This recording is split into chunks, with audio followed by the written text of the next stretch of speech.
welcome to Gardenville.tv with myself, Catherine and Susan. And I can tell you we are at the beginning of February and it's pretty chilly out here.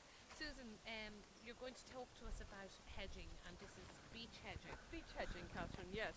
This one is Fagus sylvatica, the ordinary green beech. And this one here is 2 feet to 2 foot, well, just short of 3 feet high. So that's the ideal planting height, that or a metre to 4 feet, so 3 to 4 feet or 2 to 3 feet high. And why is that the ideal planting height? Well, because it's easiest to plant at that size and it does best at that size. You can get them much bigger, you do need to look after them a little better. If you want an instant hedge, of course, you can get them at 6 to 8 feet, but you want them professionally planted maybe, or to really know what you're doing planting it.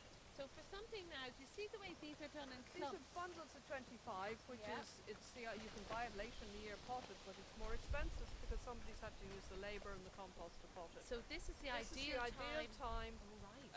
Get the roots well settled in before growth starts in the spring. Oh, I see. So, you know, if you have a big, huge wall that you want to cover, or if you're trying to buy it bare rooted. Oh, buy it bare rooted. That's a great Definitely tip. for hedging, get bare rooted. So you'll save a lot of money. Even if you suddenly want one in the summer, wait till the autumn when it's bare root.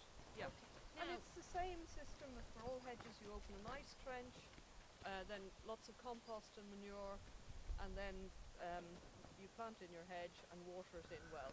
And the other thing to do is, certainly for the first few years, is to keep either mulch the base of the hedge or even old carpet, anything to keep it weed free, grass free, so there's no competition.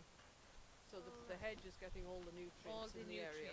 Okay. And would you put the carpet sort of run it along in the winter winter time? You could run time? it along in the winter time. Well, it's the summer mostly when you're going to be getting weed growth, so you need to keep your weed. You can go down your hands and knees and keep it Or free. can you get some of those matting things, or the things you can buy that are like... There are there is varying sorts of weed suppressant, but something like that to keep it weed free.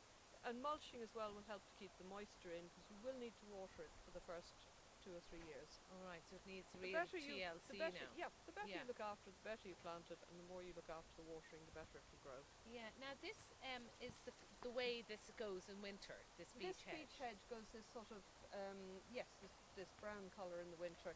And in the spring it seems when to it have a comes out transformation. first, it has these wonderful, wonderful pale, bright green leaves, and then they darken to a darker green over the summer, and then they go this colour for So the winter. it really brings you through the season. It brings you through the seasons, it changes, and yet you've always got got something happening. Something happening in the hedge, so you know that I'm coming into the month.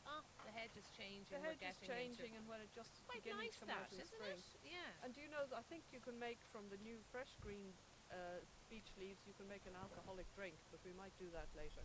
Oh, well if anybody, let's hold on. Let's find out. Anybody who's made an alcoholic drink from a beech hedge, do get on to us at gardenville.tv. You can email us, you can go on our Facebook, you can Twitter us, go on the blog. We're dying to hear from you. It'd be terrific. And send us some for these cold winter days. Absolutely.